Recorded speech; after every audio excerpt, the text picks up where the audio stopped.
बाहर से चल रही है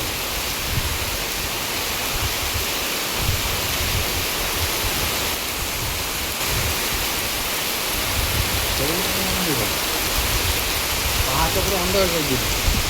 ওই সময় বায়ানের পাহাড় উঠে গেলে জাম দুধ দুধ দুধ দুধ করে হ্যাঁ পাহাড় ধরছে